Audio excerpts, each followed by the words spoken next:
As much as we all like Jason Knight, many fans are saying he needs to buck up his ideas. Some people aren't very happy with him. Welcome back to Where Robins Walk. Ethan, Liam, Sam and Del, of course, got a few things they need to get off their chest this week, not only with Knight, but with Bergzorg as well. Not very happy episode. Hope you're well. Great to have your company. 20 more minutes of Bristol City chat coming your way. Drop us a subscribe and like if you haven't yet already done so. This particular tweeter said, in direction to Jason Knight, how about you start behaving like a leader on the pitch? He is a dreadful captain. Let's get the views of Ethan, Liam and Sam and Del on all of that. Plus, we're also talking about relegation this week. Who'd we love to see the back of from the Championship? Referees. And is our season now over officially? We'll get our panel's view on that. Let's kick it off then, Ethan. Right, Ethan. Jason Knight, please. What's going on with him? And do you agree with the comments? I love Jason Knight. I think he's my favourite Bristol City player. The levels he showed last season, 46 games in that season, didn't miss a minute, faultless pretty much all year round. And there's no lie that he's been playing through injuries. And, the thing is with Jason Knight, availability is the best ability, and he's sort of always been available for us. He's played for a lot of pain in the last few weeks. And I think when a player's at that top level for so long, any sort of drop off, and it's way more significant, and it's very easy to see and pinpoint. But yeah, he looks jaded. He looks like he could do it with a run of games, maybe on the bench. I know he's been in and out of the team with injury, but until he's maybe fully fit, I'd like to see potentially, a bit Morsey come in for him alongside Randall, or even Bird. Now he's coming closer to full fitness. But yeah, Jason Knight's had a struggle this season, really. Let's get some more social tips. Cheers, Ethan. Liam, Jamie says, as much as I like Knight, he's not a captain. He doesn't lead the team on the pitch. He doesn't demand from the players. He's not very vocal, and he doesn't inspire. And also, more importantly, his head drops when the team aren't performing well. Let's respond to all of the above. Yeah, I mean, I think I've alluded to it in the past. I don't see him as a proper leader. He's not an old-fashioned captain is someone that will grab the players by the scruff of the neck, get them to raise their game, get on people's back. Knight, for me, just doesn't do that at all. He was throwing his arms around the other night when he was... I mean, a few times I saw him complaining that other players not making effort, and it was his pass that had gone astray or not playing the pass quick enough. And he was complaining about others not making the moves for him to play the ball. Yeah, he's just like Ethan said. He's had a drop off, and when he has a drop off, it is very noticeable. And at the end of the pit, he didn't help himself. At the end of the game, he just went straight off down the tunnel. Didn't applaud the fans. So I definitely think that's got people's backs up, and I completely agree. As a captain, he should be the forefront of getting the players to go and applaud the fans, and to see your captain walk off down the tunnel without doing it, unless he's got an injury. But even then, you want to see him out there leading the players. Yes, we lost, but that's when you need your captain the most. And for me, I'd be stripping that off him straight away. Okay. Lots of fans said exactly the same. Money Mariko Solomon said he was lackluster, Del, and very bratty on the pitch tonight. He's an outstanding player on his day, but he needs to step up and start being accountable. Do you agree, or are we being a little bit harsh on him? I think it's a bit of both, really, to be honest with you. He's clearly very, very frustrated. I think that's where the petulance is coming from, waving his arms around and getting frustrated. Obviously, he's frustrated at what's going around him. And I think, like the guys have said earlier on, he's had high standards over the last sort of 18 months or so. He's not reaching that himself. He's probably frustrated with himself as well as some of the players around him. He's probably frustrated as well. I expect, like with some of the squad are with obviously Bynum and Metty going. I think he's probably still probably not too happy in where the direction of the club's going. And I can see him really probably asking at the end of the season where the club's going when he's only got a year left on his contract in the summer. And he may well go then anyway. But I agree with the guys. I think he's not. He drives the game when he's on his top level. He'll drive the game. He'll try and pull the team forwards. But I don't think that level of responsibility of captain sometimes it weighs a little bit too heavily on him at the moment. So, but I think generally, I mean, if you look around the team at the moment, I mean, Dickie's out injured. I mean, who is there at the moment who's a leader? There's not many leaders in our team anyway. Even when Rob Dickey's fit, you've got Atkinson. He's not very vocal. So generally, if you look right round the side, there's not really an awful lot of leaders there anyway. So and it's not just down to the captain; it's down to the other players as well to take responsibility and lead the team as well. You know what they say. You can never get enough leaders and captains on the pitch. And everybody should be leading each other really. So I don't think I can see where this is coming from, and I can see Friday got clearly frustrated. He probably knew as well as anyone that obviously we needed a result on Friday, and when we lost that game, obviously the frustration boiled over. Yeah, 7 points the gap then, Sam. Now between you and sixth place Wrexham. I mean, some fans have given up, saying it's all over now. We're just we're going to finish 10th again. First of all, do you believe that? And then just this one here about home games. Rob says it's such a hard watch at home. It's really slow football. The three at the back needs to go. We do not have the players for the system. Lots to respond to there, Sam. Yeah, I think at the moment, like, we're just stuck with what we got at the moment. With the amount of injuries, it's hard to change it at the moment. But in regards to the playoffs, I mean, 7 points is achievable to catch up. But I just think the way we're playing, the injuries we got, and the form of the other teams above us, I think we're destined for 11th or 12th place finish again this season. And of course, Coventry to come at the weekend as well. All right, then. It isn't all on Knight's shoulders, because if he was getting a lot of column inches negatively, then my goodness, this player we're going to talk about next got about 10 times that load. And I'm going to say, Ethan, before you discuss this, I did try and warn you before you signed him. So I'll take no pleasure in saying that. Ben says, Bergzorg is so useless. Struber start using Sam Bell again. He linked our attack so well. You've awarded him by not using him. However, since says, I never want to see Bergzorg play for this club again. He's an absolutely atrocious footballer. Right, Ethan? Is he? I don't think we've seen enough from him yet. I think that's fair to say. I think he was brought in to be this striker, this dynamic player that can play on the left, play in the 10, play in the 9. And we chased him for a year and a half. So there was clearly some thinking behind it for a long, long time. But it never made sense to me when we did sign him. I didn't think that was the one we needed. I would have much rather have gone for somebody different caliber of striker. Yeah, again, I'm not going to sit here and start slagging players off that still represent the club week in, week out. That's not what I'm here to do. I'll back him every single time he wears the shirt. It's just been slightly underwhelming, and effort is a big thing in what us Bristol City fans and all football fans want to see. The least you can do is put 110% in, and that is where the Sam Bell comment comes in. People have had their words about Sam Bell, but you cannot not the kid. He's constantly pressing. He works hard. And to be fair, I mean, I think Bergzorg had a decent game the other week. So people were not waxing lyrical about him, but it's changed very quickly, and he has had 2 poor games. But I mean, the whole team's not performing. So as much as you can pin it on Bergzorg, I think everyone's held accountable to some extent. It doesn't help, of course, because obviously he came in the January, Liam, and people wanted more in the January. So people are looking at the January and seeing it didn't go well. It's not been good, and attaching that to the Lansdowns, etc., etc. So it's almost like he's representing the Lansdowns at the moment for success on the pitch. Is he getting a fair hearing from the fans? I think, like you just said, I think he's been used as a bit of a scapegoat with the whole January transfer window. And I agree with Ethan. We chased him for so long. I just can't pinpoint to why there were such hopes. Struber, you saw him when he signed. Struber said, "There's my centre forward." Now he's obviously someone Struber's seen, and there's obviously something about him that he likes. But for all the stick he's getting, I think if he's getting it, Armstrong needs to get it twice as bad, because he has been hopeless the past couple of weeks. Yes, he scored the other week, but he scores 1 goal every 2 months. You watched him on Tuesday. I don't think he made a sprint Tuesday night when he came on against Blackburn. And then the other night, on Friday, he did the same thing. He made a couple of sprints. It's no good having 2 players of that caliber in the team at the same time. I mean, there was one instance towards the latter stages of the game. They both watched the ball bounce, and neither of them controlled it in the same move.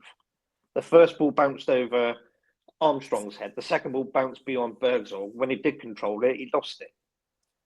I don't think it's just a Bergzorg thing. I think, like Ethan said, the whole team aren't performing. But where there was a big thing about signing Bergzorg, I think he's a very, very easy target at the moment. Okay. Who should start then against Coventry, Del? Reece or Daylong.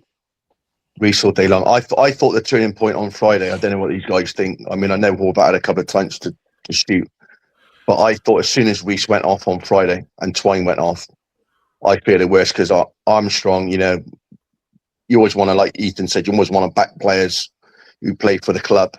But as soon as you just don't ever feel confident he's ever going to score a goal. And I just don't think him at the moment, he needs to be doing a lot more. I mean, going back to Bergzorg and Armstrong, I didn't go to Blackburn, but a couple of my mates went, and obviously it's easy to see on the telly the game, but they went and watched it, and they said they were absolutely appalling, the pair of them, when they came on. One of my mates, he does another podcast. He gave Bergzorg and Armstrong 2.5 out of 10. He's been watching the club for 25 years, and he said the lack of effort from the pair of them was atrocious.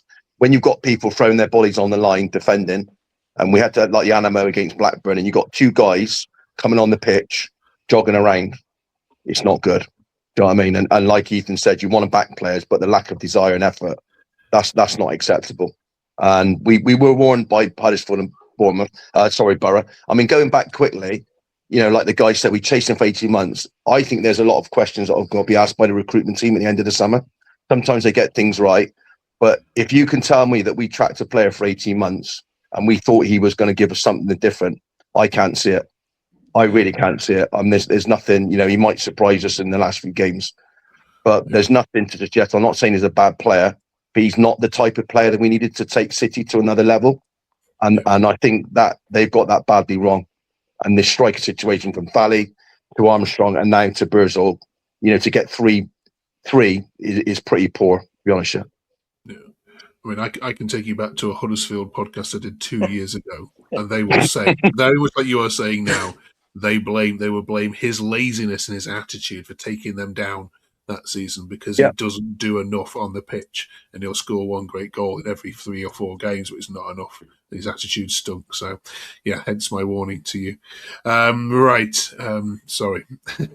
Sam, what about this one? Now, Struber has escaped criticism on this particular podcast so far. We won't have any Struber bashing, but he is starting to get a little bit of flack online. I want to get your view on whether you agree with this one. Joski says, I hate losing against so-so teams. Watford are pretty good, by the way, I thought. What weird subs again. Why bring on Bird for Twine? Why not shift to a front two? Bird is a 6. So if you have to get him off, be brave and take off our captain who squandered countless passes. Pring also needs to start. I'm very disappointed. And there's a few there, Sam, saying that once again, Struber's in-game management just isn't at it. Without being Struber bashing, do you agree? Yes and no. I mean, I'm a little bit disappointed, but by the way, he just keeps changing the lineups week in, week out.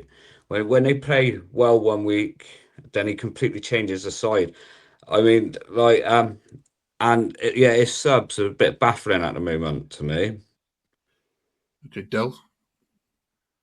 I think there's a few things I think he could have done which have helped on Friday. I mean, I thought playing McCrory on the left when you got a natural left footer and Pring.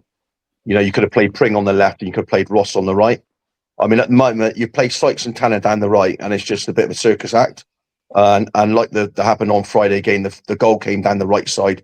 And teams must be targeting that, to be honest with you. And I thought that was a little bit of a poor team selection to start with. As soon as you see Sykes and Tanner down the right, they're Sykes is a great defender. I don't think he helps Tanner out. So yeah, I mean, just going back to the like you said, Reece and Twine going off and bringing Armstrong on and Bergzorg on. There are a few substitutions which have been quite baffling recently, to be honest with you. So but like on the other hand, you know, you've got to be careful with these injuries now as well, and players playing with minutes and stuff with sports science and stuff. So it's a bit of a tricky one at the moment. With players playing a certain minutes, and now we're playing Tuesday, Saturday. I mean, if we beat Port Vale on Tuesday, then we've got Sunderland, and then we got Coventry on Leicester, and then we've got I can't remember where we got Middlesbrough, and then we got Coventry. Yeah, and it's literally Tuesday, Saturday. So it's going to be a really tough schedule. So I think that comes into play as well. Okay. Ethan, we missed you last week because you were doing all your 10Ks or 5Ks. Congratulations on raising lots of money. And if you want to donate to Ethan's, just tell us a bit about it, Ethan. We'll get people to donate. So I've just completed a challenge running 5K every single day for motor neurons disease. So I've raised over £2.5 grand, which I'm absolutely buzzing about. Amazing. We'll give us the link and we'll put it in the description below if you want to donate to a very, very worthy cause. We missed you last week because you were recovering, but we were talking last week about how entertaining Struber's football is in comparison to what you've had before. Just want to get your take on it. Some people have called this football very, very one-dimensional and dull to watch. What's your take on that? Look, I think at times this season, I think I've seen some of the best football I've seen as a Bristol City fan. You know, Hull at home really springs to mind in a 4-2 win. Sheffield United away, opening day of the season. It was free flow and it was heavy press. It was like almost like heavy metal football, as Jurgen Klopp used to call it. But sometimes when that game plan doesn't necessarily work, I don't think we have a plan B sometimes.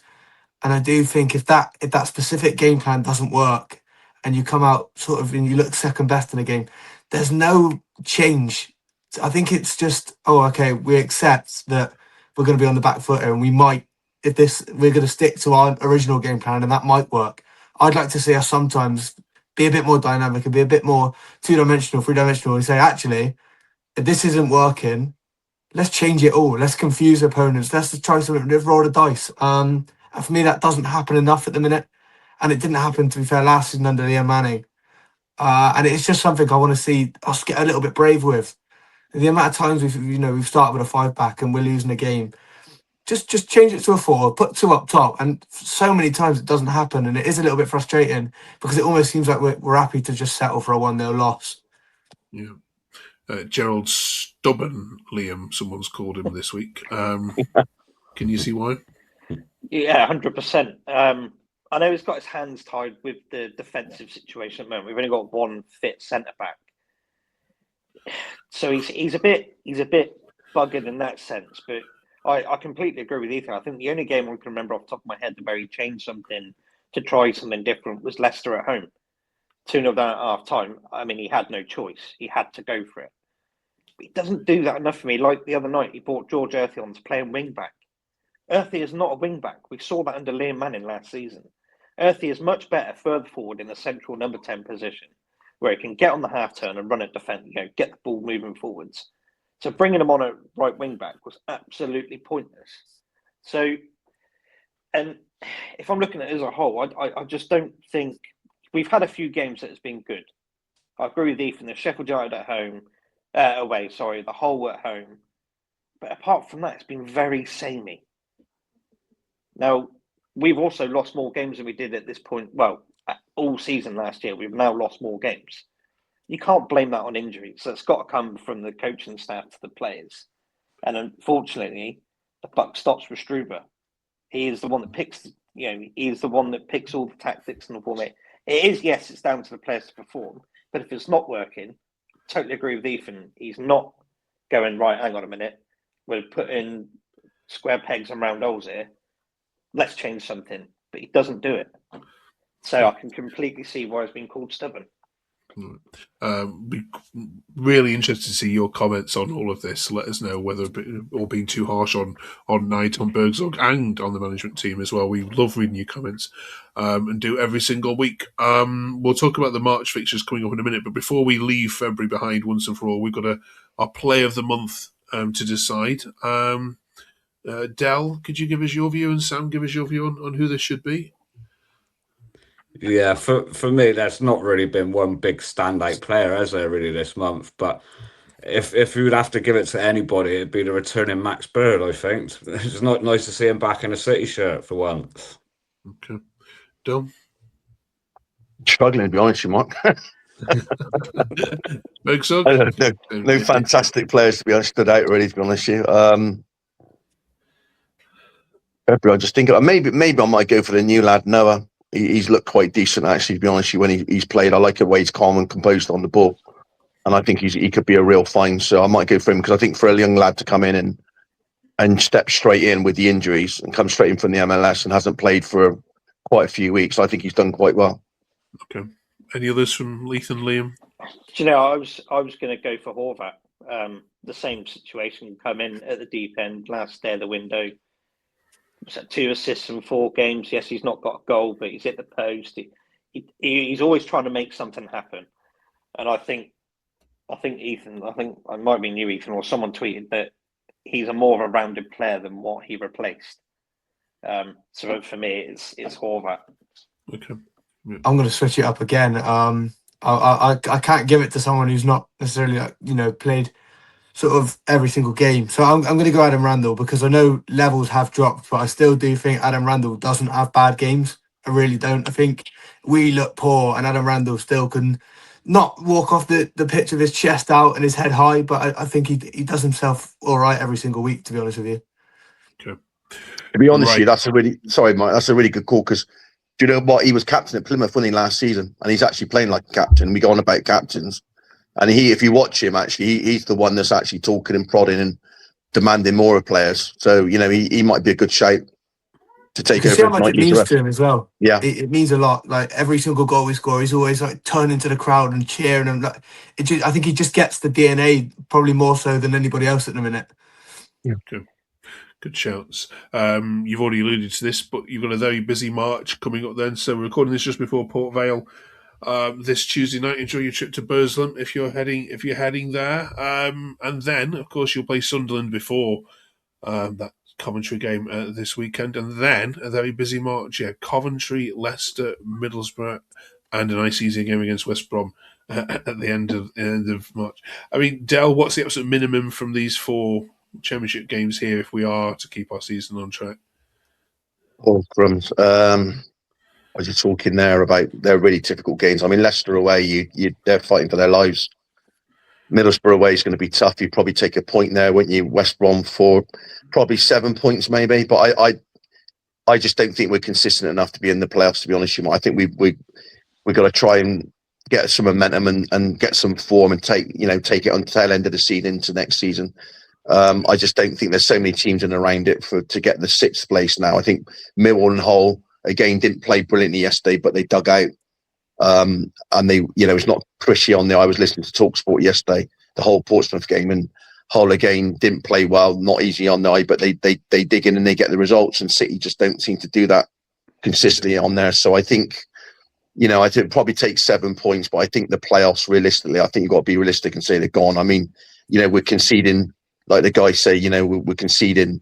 I think the last 7 league matches we conceded the first goal, and we're always, and there's not enough goals in the team. And if you start conceding first all the time, then you're thinking straight away we've got to score 2 goals in every game to win the game, and there's not enough goals in the team at the moment consistently. So I think we've got to be realistic, and especially with the injuries as well. I'm not saying we don't give up, but I think just try and get as many points as we can, and if we're in and around at the end, then we will. But I think we've just got to take each game at a time and think if we can get maybe beat Coventry at home, that could boost morale.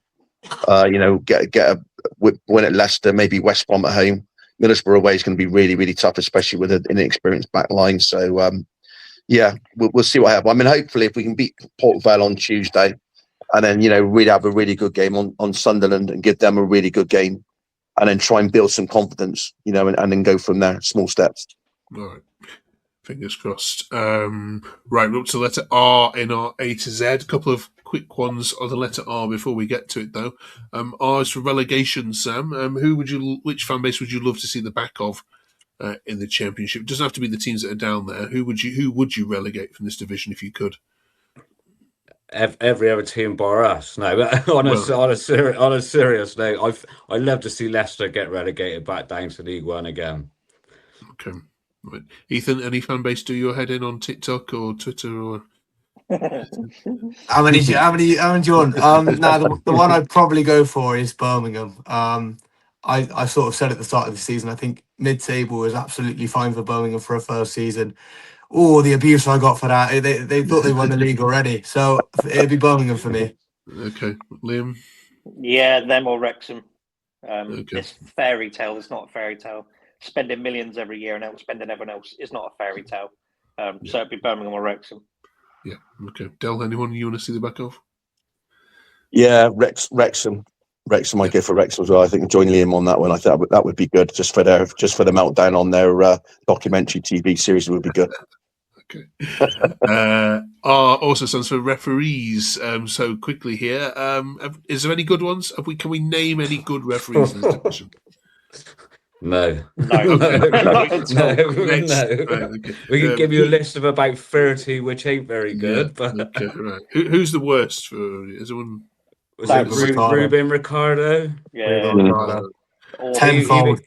He even got put down to do Swindon and Bristol Rovers at the weekend, didn't he? Yeah, and he wasn't very good there either. No. Right. Okay. I mean, I didn't watch the guy it, that did the honestly, Blackburn but... He did the Wrexham game. It was the Blackburn guy. He was appalling. Well, that says it all, doesn't it? They all Yeah, the Blackburn. Yeah, he should have set a straight red for. Yeah. Okay. They should If have there's had. Yeah, sorry, go on.